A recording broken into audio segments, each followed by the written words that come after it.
Great wall of China এটি বিশ্বের সবচেয়ে দীর্ঘ প্রাচীর। তবে এটি সোজা কোনো প্রাচীর নয়, বরং অনেকগুলো খণ্ড জোড়া দিয়ে তৈরি। আজও এই প্রাচীরের অনেক অংশ একে অপরের সমান্তরালে এবং বিভিন্ন দিকে বিস্তৃত। সব খণ্ড একত্র করে এই প্রাচীরের মোট দৈর্ঘ্য প্রায় 21,196 কিলোমিটার।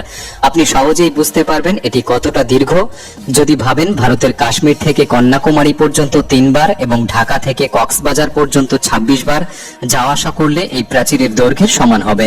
তবে আজকের দিনে এই প্রাচীরের বড় একটি অংশ নষ্ট হয়ে গিয়েছে। 1985 সালে ইয়াহু হুইডং এবং তার 2 বন্ধু প্রথমবার এই প্রাচীরের এক প্রান্ত থেকে আরেক প্রান্ত পর্যন্ত যাত্রা সম্পূর্ণ করতে পেরেছিল।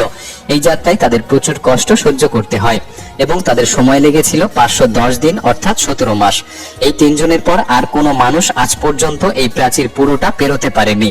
এই প্রাচীর চীনের উত্তর দিকে তৈরি এবং বরফে ঢাকা মরুভূমি থেকে শুরু করে ইয়েলো রিভার পর্যন্ত বিস্তৃত। এর পথে রয়েছে উঁচু পাহাড়, খাড়া পাথুরে অঞ্চল, শুষ্ক মরুভূমি, বরফাবৃত এলাকা, নদী, পুকুর ও সমুদ্র। প্রকৃতির নানা রকম দৃশ্যের মধ্যে দিয়ে এই প্রাচীর এমনভাবে এগিয়ে গেছে যে দূর থেকে দেখে মনে হয় যেন তা দুলছে।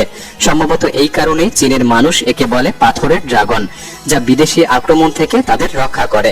চীনের বহু মানুষ বিশ্বাস করেন হাজার হাজার বছর আগে একটি ড্রাগন উড়ে এসে এই প্রাচীরের পথ চিহ্নিত করে দিয়েছিল এবং পরবর্তীতে কর্মকারেরা সেই ড্রাগনের চিহ্ন অনুসরণ করেই এই প্রাচীর তৈরি করে।